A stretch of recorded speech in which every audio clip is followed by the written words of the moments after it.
I was looking at a couple other international bodies kind of tracking these sort of things. And there was one where they outlined various metrics for quality of life or standard of living. And they gave Canada a bunch of scores. And for housing, people will maybe roll their eyes at this. We were 7.8. But that includes not only affordability, but also the quality of the housing. Income, we're at 5.3. Not good. That's what I'm saying. Jobs, we were at 8.4. Education, we were at 7.8. Health, we're at 9.5. Work-life balance, we're at 6.5. So if you take all these things like, all right, good jobs, like solid education, terrible income, and terrible work-life balance. So there is something going on where our workforce isn't getting compensated in a way that you'd think would be motivating to stay. Like at least the high innovator class. We're not going to lose people who want to be here, but the innovation class does go to where the money is, because if you're in that world, you go where the funding is, not just because you want to be rich, but because you want to continue the research and you want to see your passions grow. Projects, yeah. And income at the end of the day, yeah, not everyone's obsessed with money, but it's hard to turn down and be like, oh, like I can just never have to worry about supporting my family if I go to this other place, versus be touching on the fact that if my mortgage goes up 3%, I could be in a dicey situation. Like, what's the point? When I was broke, I had rich habits. When I was broke, I had rich habits. We're back. Master Keys Podcast. I'm Chandler Haliburton. I'm Neal and Andreino. Yeah, welcome back. Yeah, this is a podcast all about real estate investing. It is. We're real estate investors and trips abroad. I brought my favorite shirt from abroad. Yeah. I didn't actually get to wear it on the trip, so I had to wear it today. I didn't know you could get shirts in Tex-Mex flavor. No, it's lovely. That's a nice design. I think it's a cool shirt. I'm going to tell a quick funny story about this shirt Let's go. From university. You've had this shirt since university? I thought this was like a my whole wardrobe I've had since like grade 8. No way. Yeah. So, if you couldn't tell? No. Anyways, so we were having university pub crawl. I was in engineering, and so it's like the engineering nurses pub crawls. And so everyone gets like a t-shirt, and on there's a bunch of tasks that you have to do. And on the front, there's other crap and stuff. So anyways, I got mischievous and drunk, and me and a couple of my buddies just went around and started ripping all the sleeves off of everybody's Oh, yeah. Been there, shirts. done that. We used to rip the pockets off each other's shirts, too. Like, just grab the pocket and just rip it right off. Like that whole, there'd be a hole Yeah, there? the whole thing come off. Okay, cool. Yeah. And so anyways, we were ripping all the sleeves off. Then because I ripped off like 50 people's sleeves, then obviously everyone attacked me. So my shirt was just like ripped through the center. Like it was literally just a couple. Neal was like, oh, don't tear my shirt off. He'd been in the gym, hadn't eaten in like 2 weeks. I had just shaved my chest. How's that sponsorship with the manscaping coming? Yeah, we're going to work on that. Right. I'm going to need that real bad. Anyway, so my shirt was literally like I just like tied strings of it together. Nice. But I had this shirt and I wore that on top, but open. So like it basically was open chest. Mm-hmm. And we go to the bar of the Dome, and they had just put in their new dress code. And so if you have no sleeves, you can't enter. Oh my gosh. So like 50% of the pub crawl is standing outside and can't get into the final bar as part of the pub crawl. Then I roll up with just like completely shredded to bits, and they let me in because I had this on top. The bouncer was like, yeah, he's good. You guys can't go. And so they just had like little like sleeves missing. I'm just like completely in a string bean shirt, and like, yeah, wait, that's fine. So we were doing a house crawl when I was in university. Those are fun. They're so much fun. And same deal. We were tearing McGrail's shirt off his body, as we often did. Like, I think we got a full blazer sleeves ripped off him one time. Him or Bish, I can't remember. But so Grail's was just an absolute tatters. And I can remember that because I've got a great picture of him just like chugging a drink and his shirt just ripped.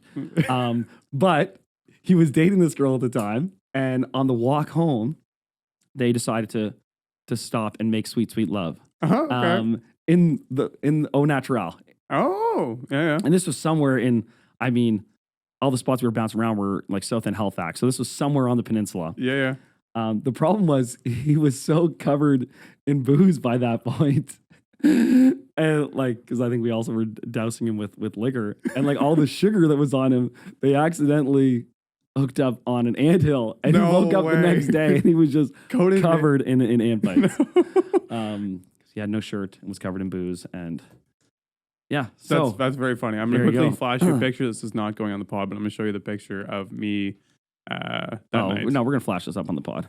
Yo! Give me the phone. Oh my God. I need, No, that can't be, that can't go. Oh, that's a good thing. Anyways, that's a good all right, this is a podcast about real estate, not shirts. So let's change it up here. Yeah. And okay. if you listen to our last episode, you know that today we're going to be talking about why the standard of living in Canada is declining. Yeah. So I've got a bunch of information here on kind of what I think, and I'm sure you do as well. Before we get into the numbers, though, we want to shout out our key player of the week. Yeah. And so our key player of the week is actually told to me by one of our guests, our Vezi. I'll shout them out now. They're going to be coming on in a couple weeks. But this key player is Markus Frind. He's a Canadian business billionaire. He went Billionaire with a B. Billionaire with a B. He went to BC Institute of Technology. And he is the founder of Plenty of Fish. I don't know if you've heard of Plenty of Fish. I have heard of Plenty of Fish. I got some funny stories about that as well, but we're not going to go into it. It's a whole separate podcast. Yep. Anyways, that's a dating site, not a hookup site. Made that clear. But anyways, he ended up growing and selling. Is it though? He ended up growing and selling that without any partners or any investors. Wow. And he held all 100% of the shares when he sold it for $575 million cash money. When I was in like Match.com. university and just after university, that was the only, like there was no Tinder, there was no one of these other things. This was it. Was POF. POF. Yes, sir.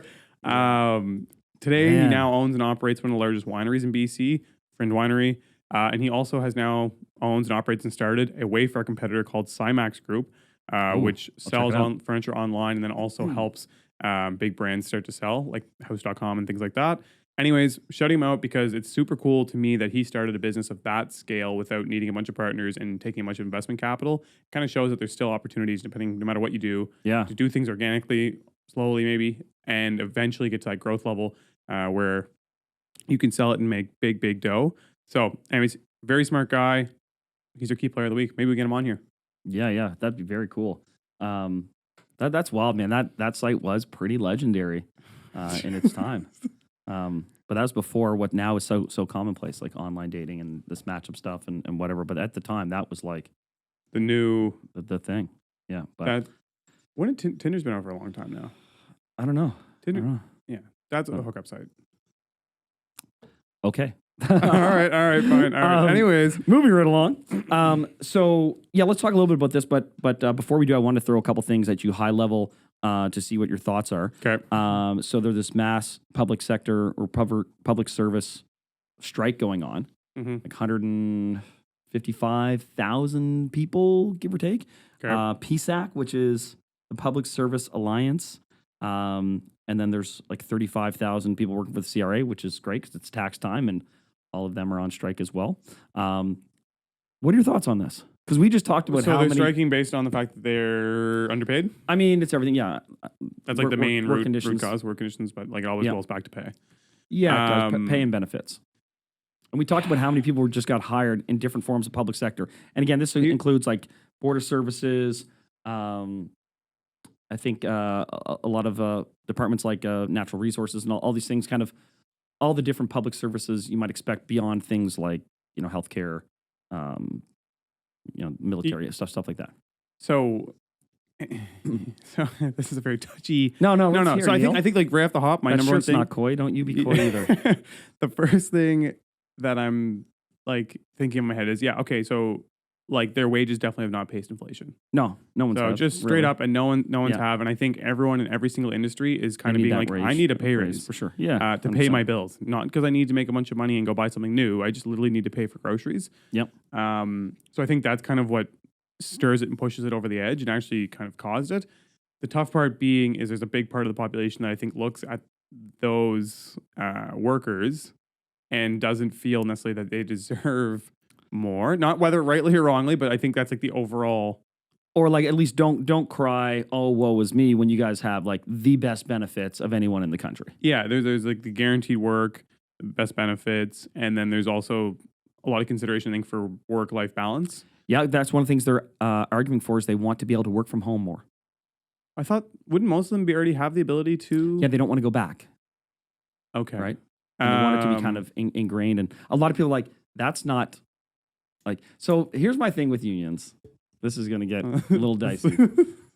I mean, I feel like the original intent of unions was for when there was such abuse of power by employers, and like we were sending children into mines and like doing all of this really exploitative, horrible stuff. So you needed some sort of workforce advocacy.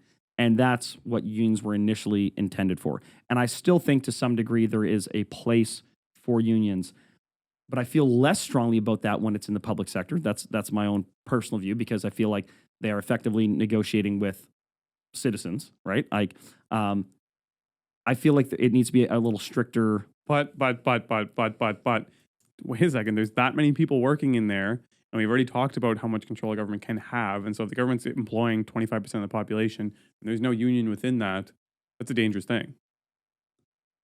What do you mean? Why? Well, you're saying, so these are government-based jobs. Yes. And you're saying if it's just, they're employed by the government, they don't have their own union to represent them. Oh, what, you think the government's just going to like really mistreat all the people that voted them into power? Come on, man. No, because they'll be like, all right, well, now we're not going to vote for you. And then we'll rely on the next people to I think hire it's like us back for higher wages. the principle of what we're about to talk about.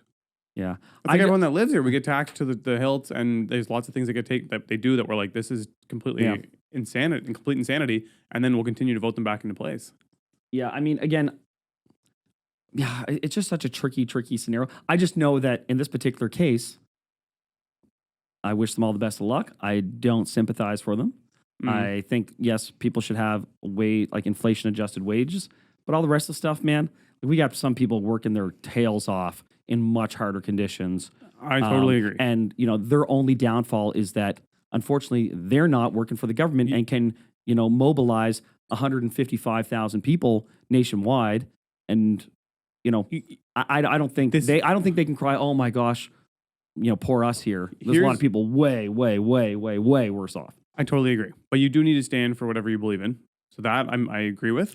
Now they're saying they believe they should have more money and more benefits. Well, so here's the one problem that I think that we see, and I feel like someone's going to hate me for this, but they're probably like, okay, if you're an accountant or whatever it may be, you look at someone doing that in the private sector, there's a good chance you're getting paid more. So then they see that and like, oh, how come I only get paid a fraction of that? But then if you also look at the productivity of that person in the private sector, like what they produce per hour on a dollar basis versus what someone maybe in the government might produce. And it's not necessarily their fault. It's the way that the government operation works is a job that might, like a big project that might take 10 financial bodies. Well, they hire 25 because they can. Mm-hmm. And so the workload gets spread. Also, whereas in private, they're like, okay, this might take 10, so we're going to do this with 7. Also, and so they're producing at such a high rate. We're going to talk about that on why it impacts the standard of living. But in the private sector, if you're not the best, you're not getting that money. You're getting fired. That's also it. It's competitive. It's not simply for being there. That's not a thing. Right? I totally agree. The only thing I was saying is that you do need to stand up for what you want and need.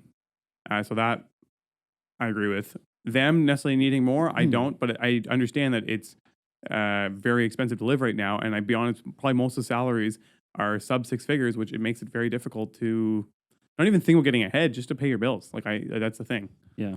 So yeah, no, again, it's complicated, and I feel kind of a couple ways about it. I also just kind of don't care, and just how it relates to, we talked about how many people are being hired into the public service and how they have phenomenal benefits and job security and all these things. The job security is insane, and job security is about to become a lot more relevant too.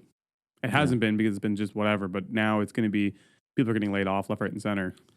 The other thing to do a complete change, but talking still about government spending, is I wanted to give you credit where it was due. Oh. Where do we start? It's a short list. Let me get a new page open here. Remember the hotel? Yes. That was contracted. Oh, yeah, what did I say? So you thought they were probably paying $600,000 a month, and I thought that was. I'm like, surely it can't be that expensive. Guess who was way too short? Like I was. This guy. Yeah, you were closer than I was. It's $1 million a month. Oh my gosh! So I think the actual contract was $10 million. To rent it, and then an additional $4 million to run a clinic out of it. Yeah. To provide supports for the individuals there. So that is $14 million for 1 year. So, but for the guy who bought the place, he's like, yo, I'm gonna get rid of all of my staff, and he gets 100% occupancy at $200 a night per room.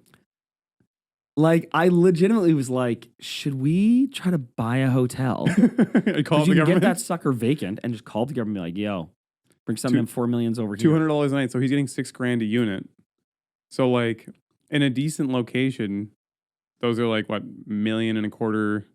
That's $1.25 million value per door sort of thing. Holy Like $6,000 is what you'd get for $1 million+ condo. Now, in fairness, there might be a little wear and tear on that. That was my one thing. I was like, I think a little wear and tear. he's gonna be changing some cabinets when he gets that thing back. Yeah. Yeah, they're not hosting any weddings there this summer. But yeah, I think it's needed, right? Like we needed to bring units online ASAP, but we also talk like this hasn't been a 3-year thing. Like we've been doing this podcast for how long now? 2 years, basically. 2 years. And we were talking about, man, they bought all these units and they sure spent a fortune on them. They should probably build some.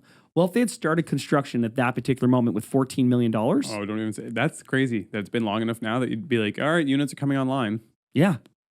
So $14 million would get them, how many units do you think? 3 times 14. 40, yeah. If they build them cash. Yeah, if they build them cash. Exactly. That's the key point. If they use finance leverage. them, even like conservatively, I'm sure CMHC would approve them. I mean, that would have been 150 owned, brand new Super conservatively. units, which, if it took 2 years to build, if they started this 2 years ago, Mhm. they would own that for $14 million and then also own other buildings. And I'm sure in Lindsay's perpetuity. and Marco and all those boys would gladly step up to the plate to take on their contracts. Yeah. So Pomerleau. yeah, $14 million a year paid for by, Nova Scotians. Mm-hmm. And again, we have to sort of think a little bit about how we feel about that, but hopefully it all works out great and it's good. So moving right along. Moving along. Let's get into standard of living. Yeah, so a lot of this stems from this article that we were looking at, where the Organization for Economic Cooperation and Development, which I think is like 30 odd countries, like 30 of the top producing countries, Mm-hmm. they've been ranking them. And really, when they look at standard of living, they effectively take GDP per capita, GDP, the gross domestic product of a country, and then divided by how many people are here. That's how much GDP we're putting out per person. Yep. And we're slipping a little. A little? We're sliding. It's a little slide. We've been on a slide that I might be getting a little steeper. Well, it's been on slide for 40 years. Yeah. I think we're 6th in 1981, and we're like 12th now. Mm-hmm. Right? And I think they're projecting us to fall even further. Everyone's projecting us to fall further. Yeah. So, a couple schools of thought as to why. You've got some notes over there. I got a what ton you of got to notes. say on this. Well, no, I was going to let you finish it before I start saying stuff, but there's other factors that have been like measured as well, like global competitiveness. Mhm. We started that in 97, and we have slipped every single year that we've been on it. Same thing, we're up in like the top like 7 or 8. I think we're 6th, and now we're down to 14th. And that's the same thing. That's a measure of innovation and growth. It's the same concept of like, not only, because right there, basically what's measuring is how we're factoring our GDP versus others. On top of it, like slowing, like how much are we growing and slowing? So on that chart, if you know what I mean, if you break up the acceleration within that, we were originally near the top, and now we keep falling off and we're slowing down. So basically the pace that we're growing at, not only is it slower, it's slower relative to even other big countries that are slowing down. Well, this makes sense because other countries have things that they point to and be like, we do that. And you and I have said a lot of times, like, we do real estate and people. Mm-hmm. And I guess a bit of oil and some natural resources, but maybe not as much as we should. I'll let you keep going before I get. I got a lot of things here. Well, I mean, the thing that stood out for me is that GDP per capita is kind of interesting because it has obviously the component of your population. And the thing where we can look at this either positively or negatively, like the numbers could be skewed in the sense that we're growing more quickly than some of those countries, right? Like we're growing a lot and our GDP is not keeping pace with our people growth. And there's 2 ways you can look at that. It's like, okay, well, hopefully we bring in these people that will lead to some productivity that will increase our GDP over time. And we're just facing this little momentary blip where, we grew our GDP by 1%, but we grew our population by 1.2%. And as a result, the GDP per capita has to decline in that particular case. But perhaps moving Once they're forward established here, with then more they'll start people, to- provide their good human capital, start we producing. can actually raise our GDP. That was my silver lining. You can look at it that way. The alternative is like, we're bringing these people here. Like, are we making sure we're bringing the right people here? Are we setting them up for success? What are they adding to the economy? So, on that same note, just to put that in perspective, I I have a bunch of stats here kind of comparing us to the States because they're the most similar to us. And so like what you said, I agree with the fact that, yeah, we have so many people moving here and then it takes time for them to get established and start creating or producing money. But to put a couple of items that I pulled up here was the US, their average person produces $74 of value per hour, whereas a Canadian worker produces $57 per hour. Okay, so it's about $18 less. And the reason being is they have very high immigration numbers as well, right? They're running a similar style, but their business investment, the amount of portion of their GDP that goes into business investment is 50% higher than what you will see in Canada, which results in more machineries and more machines, tools, education, R&D that will help to make their people produce higher. Right, so I think it's a bigger thing than our immigration situation. We might be immigrating at a higher percentage of population, but at some point it has to turn around and start to create something, and we're not seeing that in our GDP. Like, it's not being reflected in the growth of our businesses. Well, there's also something to be said for the fact that we bring these people over who are highly skilled in a lot of cases and then give them jobs that are far beneath them. So one of the things we need to do is when we're bringing people here, we've got to do a better job of converting their qualifications, be it academic qualifications, professional experience, certification, or whatever it is, and matching it up to whatever the heck we do here. Because there's no sense to bring someone from a country that in a lot of cases, their productivity, their GDP per capita is better than ours. So we know that worker can do the work at a high level, and yet we downgrade them. Like, okay, cool, you've got this qualification. Well, here's, a crappy labor job, right? Like we have to, while we wait to see if you'll be certified, or we make you take all these courses to match up, we need to fast track that, because if we're going to bring people here, we should empower them to be successful and add to the community and add to our economy effectively. 100%. And I think we're cutting them off at the knees a little bit there. So that was one of my things. The other thing I kind of wondered about, because it talked about how, like, are we that competitive? And I thought about this before. Like, we so often have companies that are like, oh, this company's big in Nova Scotia, or that company's big in New Brunswick, or this company's big in PEI. It's like, man, what does that even mean? That's not big at all, really. Well, we don't have as many like bigs. To put this, another thing to put it in perspective is we're 10th in the world by GDP. Okay. But top ranking companies, our highest company on the list, Fortune's list of 1,000 companies, our highest is 158th. Whereas the US has, I think, 5 of the top 7. So, we don't have. You could argue we don't have, and the one that's up there is Brookfield Asset Management, aka Brookfield owns a ton of real estate. So basically, Canada needs more billionaires. I mean, there's some sort of correlation going on there, but there's some, like, no one likes the term trickle down economics. They just doesn't go over well with people. However, there's something going on there where, like, we don't have these major corporations. And as a result, like, we don't seem to produce as high GDP per capita. But there's one simple reason, though, for all these people not being here and these business. Like, there's a reason we don't keep even our own talent. Like, we're one of the highest producing talent countries through our education system. You think we're just getting poached? We're getting poached because it's the other thing is you look at how far your money goes. It goes, like, in the States, it's an income per person based on purchasing power is $75,000. In Canada, it's $57,000. Yeah. So even if the numbers were the same, they said, okay, what's the purchasing power get you? And you're like, oh, everything costs so much more. And then there's the other item of the taxes. If you're a big company, every big business, they will set up shop in Canada to avoid tariffs, but all their headquarters, all their R&D, everything that they do is in the States. All their high-paying jobs, States. They're not, because it doesn't make sense. So why is that? Why aren't we? Because as a business, you're going to get a higher tax rate. Right. If you go public in the Canadian exchanges, you face a ton of tax penalties and you have a ton of scrutiny on what you have to do with your money every single year.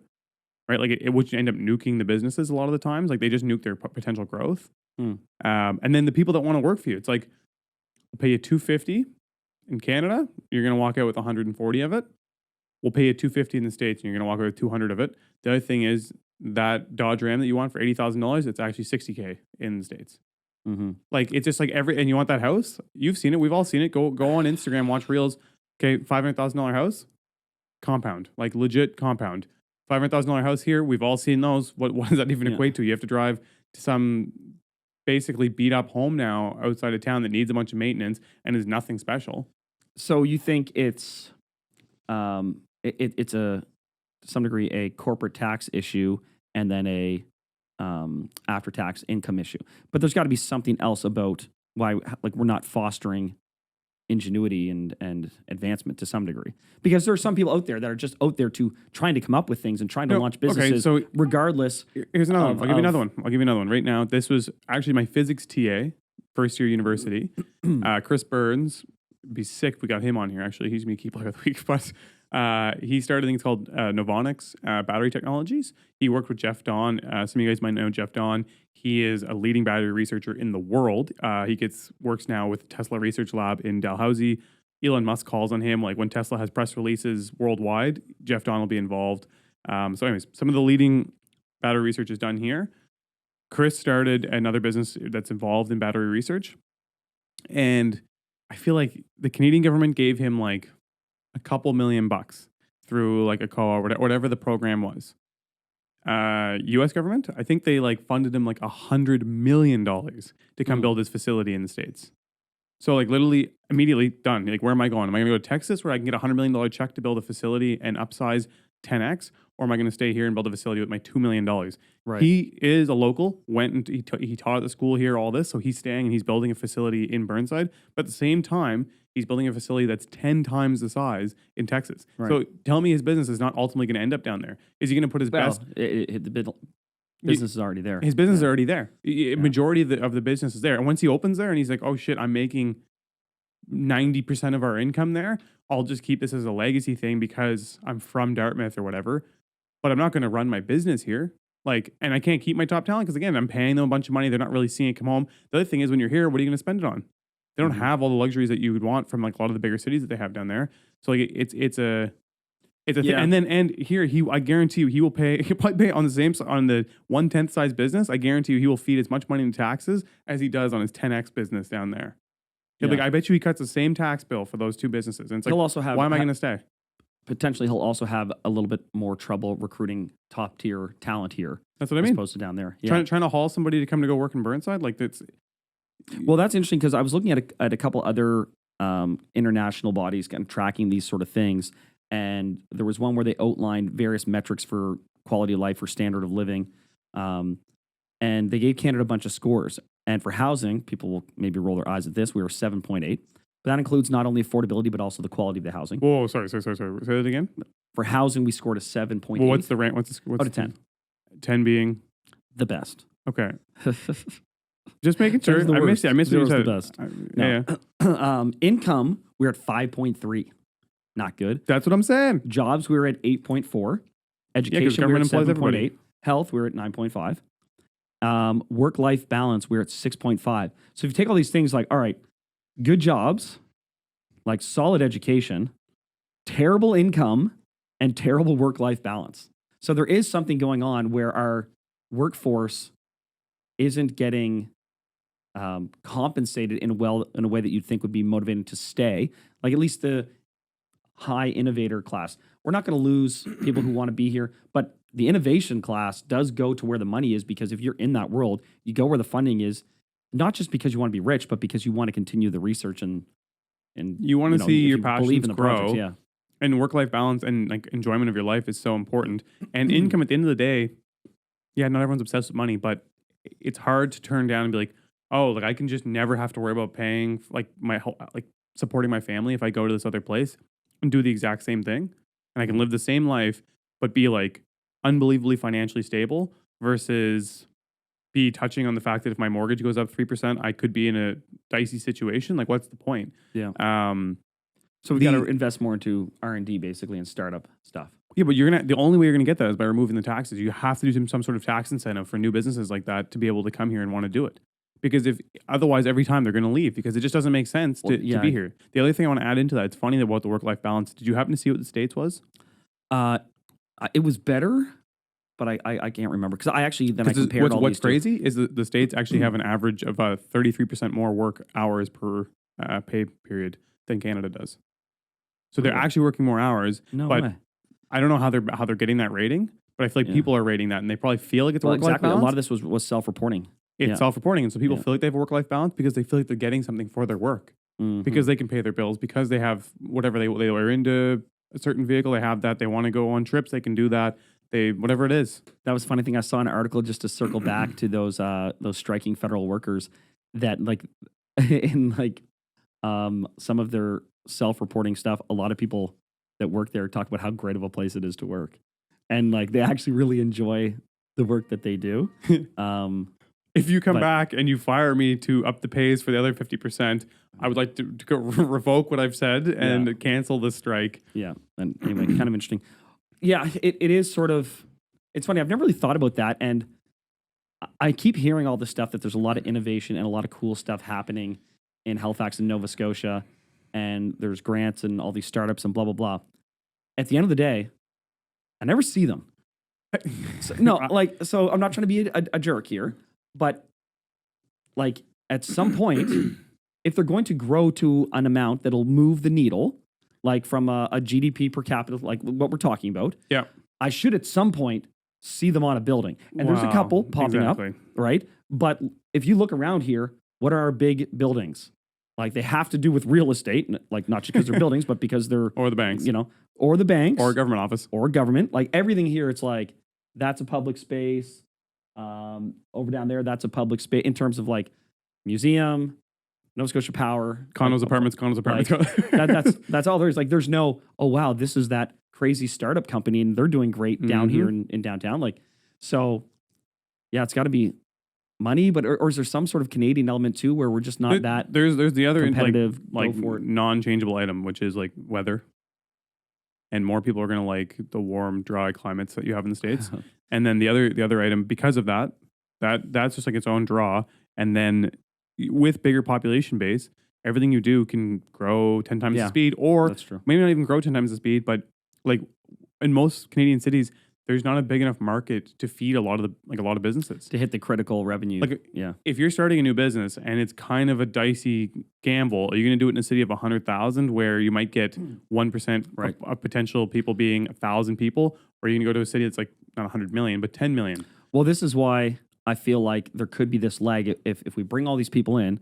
Those are more consumers to potentially consume a product if you develop it, but it also should hopefully be human capital to bring some ingenuity, and also are people who are probably have a high risk tolerance because they're like, man, I just uprooted my life. I came across here to start from zero. I don't care about rolling the dice. And I think to some degree, Canadians are a little bit more risk averse than other parts of the world. We like our safe, secure, government jobs.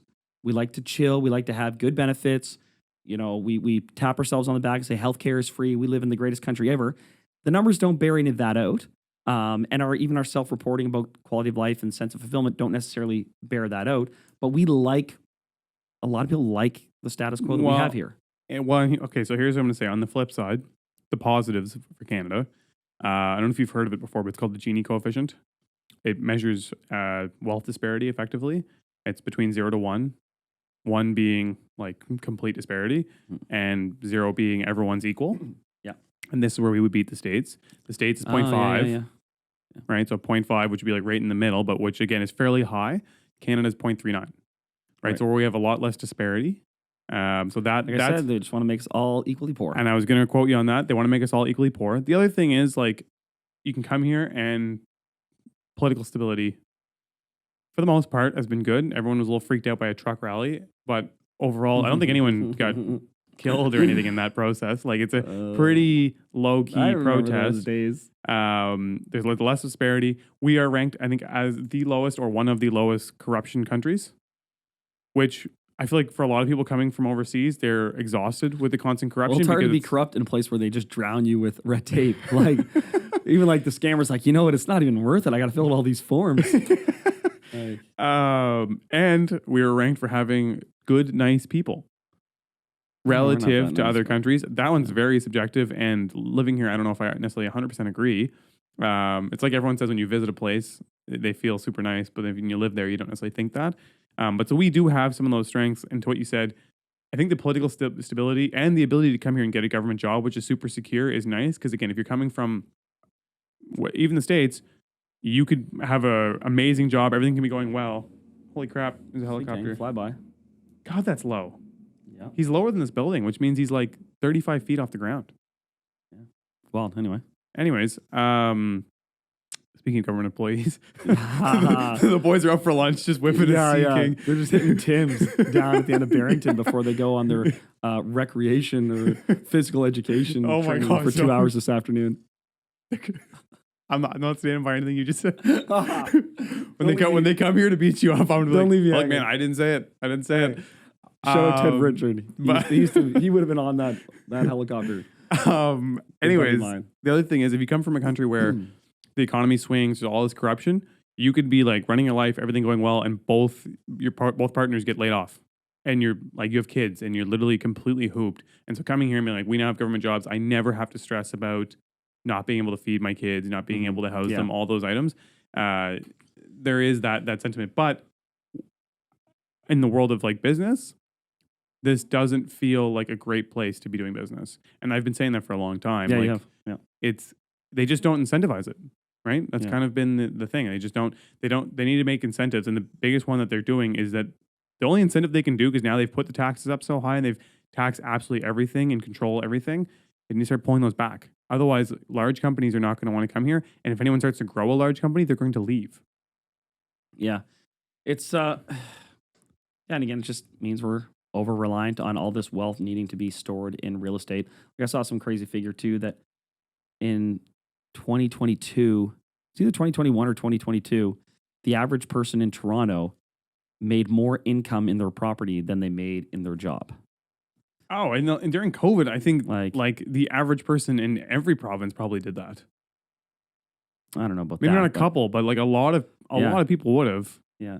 It's just such a reliance on real estate here. It's a complete and total reliance on real estate. The part that gets nerve-wracking is the numbers get so stretched where the debt payments are insane and your income really hasn't grown. So you're completely on a net worth basis. And so it really is a house of cards. Like it's genuinely a complete house of cards if the debt continues to grow. Like you see some of these Scandinavian countries and European countries that have very high real estate values. Predominantly they're family homes that are being passed down and they're not carrying these massive debt loads on these properties. Yeah, they might be worth $4 million, but they're only carrying $1 million of debt. Yeah, someone might have bought in with that much money then. That's different because they had the $1 million down payment and they're able to make the payments so they got approved for it. But here we have this idea that you just have to keep buying and forcing yourself into it. And so people are wedging themselves into positions where they can't actually suffice. Well, like if you look at these things kind of combined, we also have really high household debt relative to GDP, right? Relative to states. Yeah. So we have a country whose GDP per capita is shrinking relative to its competitors, right? So on a per capita basis, like we're kind of contracting. Then we have really high debt relative to GDP and relative to household income and all these things. There is to some degree something dangerous within that, where our country just becomes less and less productive, and then all of its citizens are in debt. Well, what in theory could counter that ledger? Like if your citizens are in debt, at least your country better be really productive, because otherwise the whole system is just a vacuum. It's just an empty, hollow core. Now, on the flip side, could it get time to buy?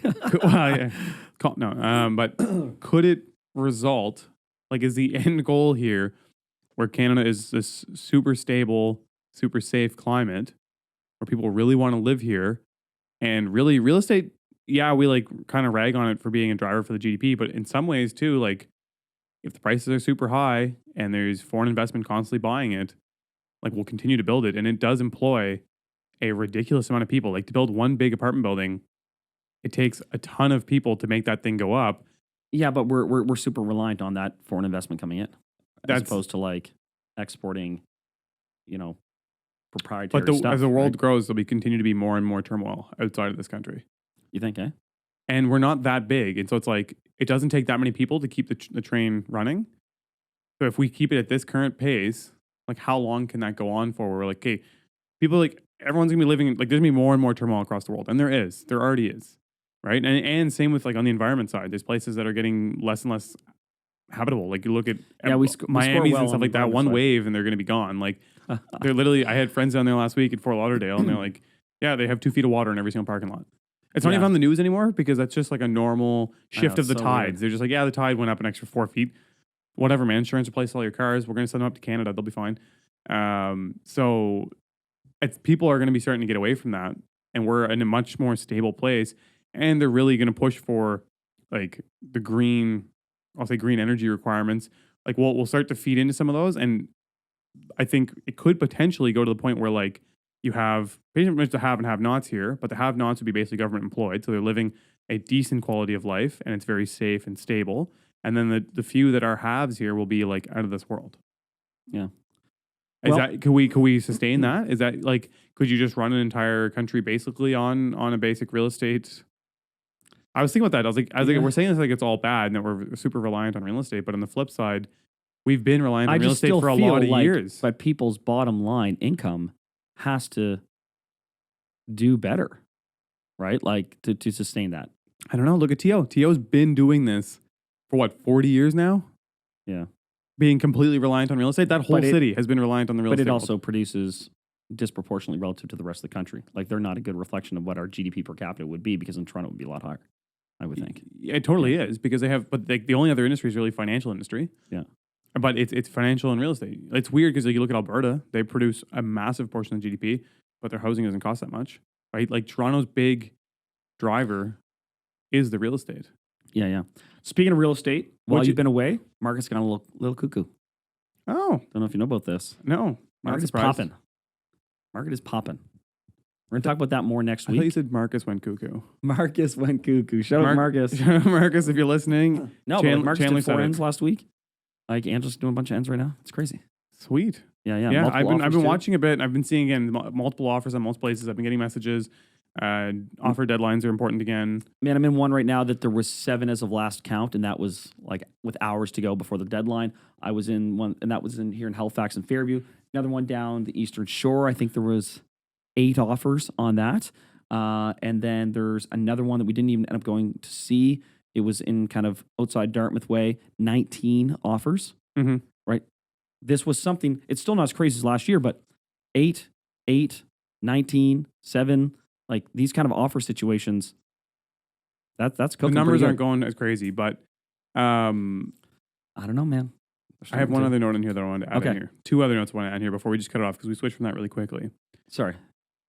I was listening to a Jordan Peterson podcast with Pierre Poilievre. Oh, wow. And that's going to rile up someone. I was like, ooh. Both great speakers. They are both great speakers. And both worth listening to. They made mention of the fact that a smaller percentage of GDP in government jobs, on average, results in less poverty and more growth.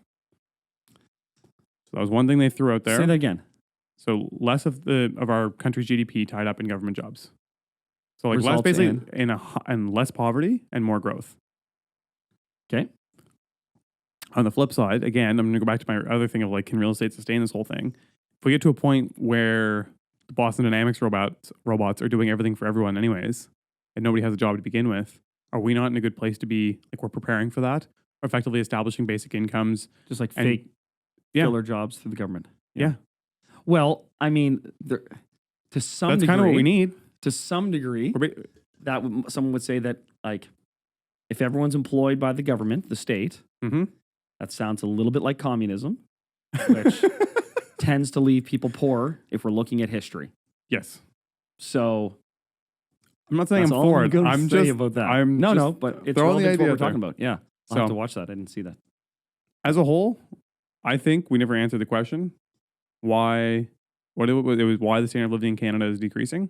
Yeah. For me, it's literally plain and simple taxation, which I know sounds like a cop-out answer, but I actually believe based on the impacts that it has on the businesses that are here, they just don't want to stay. I think I think you're right. I think that the grant stuff also matters quite a bit. We've got to start pouring money into it in the same way we pour money at everything else. I never understand why we don't pour money into making independent, well-running corporations potentially, as opposed to just wasteful, gluttonous government spending. Like, let's just build some roads and whatever, like, which tend to be like the most wasteful thing ever because they get hosed by the contractors and there's 7 people holding a sign, for the construction there's side. only 2 contractors that are big enough to land the contracts. And it's not something that then continues to produce revenue down the road. No pun intended. By contrast, if they put that grant money out there, man, you could invest in these companies, and even if a bunch of them flop, the ones that hit are going to hit, and they're going to be better paying jobs, to higher level human capital with potential upside, and then continue to employ down the road and pay all kinds of dividends. So I don't know why we don't do enough studying on that. But I really think that if we're going to bring people in, we have a great opportunity to bring in some of the best and brightest, and we need to empower them. Agreed. Right. So what do you think? Comment below. Don't sound so excited about it. Thanks for listening, guys. Yeah. Do actually let us know what you think. It's hard not to be a little depressed sometimes when you think about the state of the economy and kind of where it's going over time. I'm just excited that we're critiquing some of these things. I don't mean us, you and I. I mean, people look at this and be like, all right, maybe we need to change what we think it means to be Canadian, because we have these ideas of what it means to be Canadian. It's like, well, that's not really keeping us competitive and keeping us up where we like to think we are, which is a great country to live in, and no country's better than us. Like, I don't know. There's definitely some countries that are better than us. And I think we all forgot, because the last couple of years, everyone's been making money hand over fist. And so now when you're like, wait a second. Yeah. Money's not flowing out of the seams. Let me take a look at what's going on. Then it's not so exciting, and you start to dissect it a bit more. But anyways, thanks for listening. Tune in next time. Thanks so much for watching the episode. I hope you enjoyed it. If you did, press like. Don't forget to subscribe. But also check us out on Instagram and TikTok. You can find all the links below. Thanks again for checking us out. Broke, I had rich habits. When I was broke, I had rich habits.